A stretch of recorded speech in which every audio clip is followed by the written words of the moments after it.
And today I'll be showing a script I wrote in Kerbal operating system and Kerbal Space Program to get this rocket, the Kerbal stock rocket, with an added scriptable control system into a steady orbit around Kerbin. So the basic idea is that I'm using two mods here, Kerbal Redux Engineer, which gives me some telemetry about the rocket I'm using, and Kerbal operating system, which is able to run files in a script called Kerbal script, which is similar to a lot of languages that we see like C++. So what will happen here is I'll copy my script onto the computer of the ship and then kick off the launch. All right, so we're counting down here, but basically what's going to happen is it's going to launch with the thrusters separated into 5 stages, and then start a gravity turn at about 100 meters per second. So here we have liftoff, and we'll start getting telemetry back from the ship. We oriented east because Kerbin spins east, so we'll get a little bit of gravity assist from its spin if we turn east. And now we're going to start a gravity turn. Yeah, so we're not just going straight up, we're going straight up and over, with the idea that the gravity of Kerbin will help push us around the object in that way, the planet. In that way, we can get into a steady orbit using less fuel. So here we have some solid fuel and liquid fuel telemetry, and basically what we're going to do is stage once the solid fuel runs out, and then again once the liquid fuel runs out, and stage again. This is all automated, so it's being run through the operating system. There we go with our dropping solid fuel, and we dropped it. Things to pay attention to are up here, the apoapsis height, which is right at about 20 kilometers right now, and the periapsis height. The apoapsis height is the highest point on this side of the planet, and the periapsis height is the highest point on the other side of the planet. So the periapsis is obviously negative right now because we're not in orbit. We just go up and then come right back down, so we wouldn't actually be in a stable orbit. So the idea is that we're going to try to get our apoapsis up to about 100,000. Once that happens, we'll start a horizontal burn relative to the planet to try to get the periapsis above 70 kilometers. Once that happens, we're in a stable orbit, and then it will just be about circularizing. And what we just saw there was one of the liquid stages burn, and now we're starting our second liquid burn. But as I was saying, once we have both above 70 kilometers, we're going to start a circularization burn to get it into an even orbit, where basically the apoapsis and the periapsis are very close in terms of how high they are. I think they'll both be around 100 kilometers. All right, so I'll show you a different view here. This is above Kerbin. So we can still see that we're going here in at full throttle. And basically, we're waiting until the apoapsis gets to 100,000 meters. And like I said, we're going to be angled a little bit down to get a gravity assist to try to kind of fall around the planet and come right back. And that will be what gets us into a stable orbit eventually. All right, so now our apoapsis is about 70 kilometers, which is just above the atmosphere of Kerbin. But again, because our periapsis is in at 70 kilometers, we're not in the stable orbit yet, and we would eventually just crash back down right here. So what will happen here is as we get to 100 kilometers, the throttle will go down and we'll start saving fuel.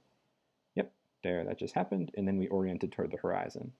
So the reason for that is because the most efficient way to increase our periapsis with about negative 406 kilometers right now is to burn horizontally at the apoapsis.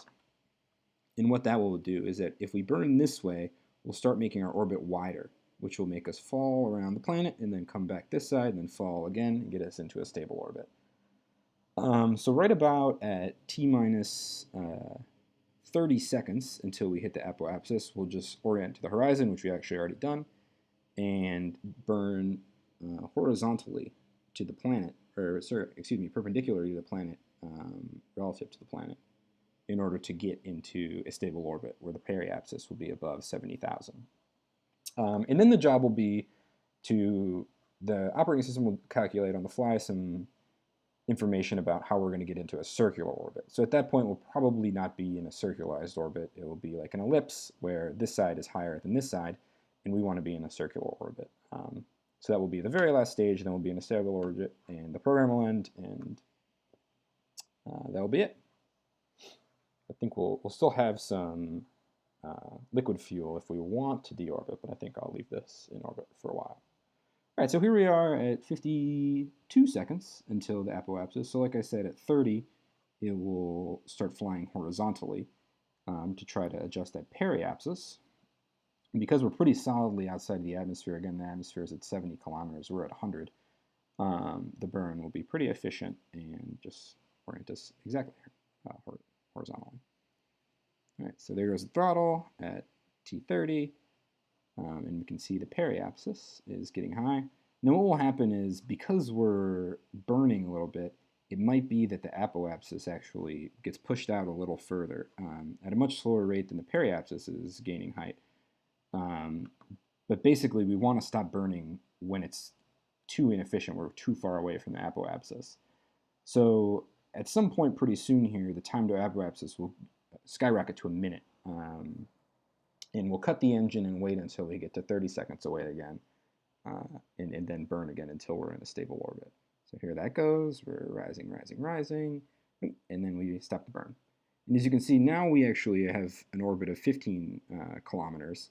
But again, that's well within the atmosphere of Kerbin, so we'll just fall right back into the planet if we were to not adjust that. And we got a little bit more rocket fuel. That's the delta V, how many meters per second we can change the craft speed with that amount of fuel. And as we get 30 seconds, we'll do our last orbital burn, and then we'll be in a steady orbit, I believe. Let's see.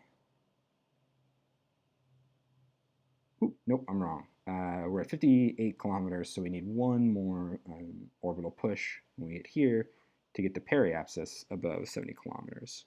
So now our apoapsis is definitely high enough. Our periapsis needs about 12,000 more feet, or excuse me, 12,000 more meters, and then we'd be in a stable orbit. So when we get to 30 seconds, we'll see that burn.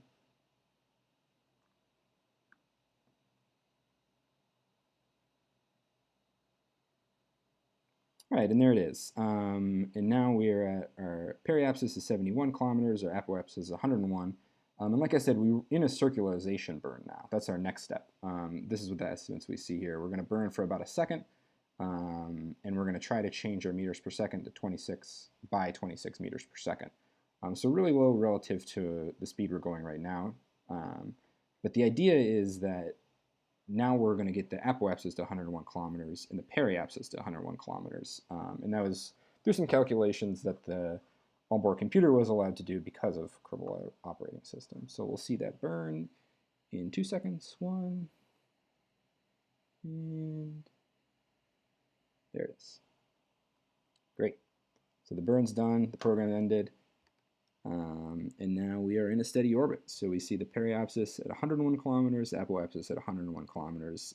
No more calculations to do, so the computer's off, and we are in a steady orbit around Kerbin.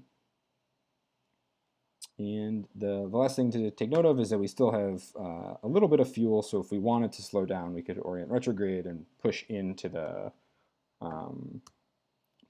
planet to steady our orbit. But for now, I'll just keep us in a steady orbit. All right, so thanks for watching. Bye.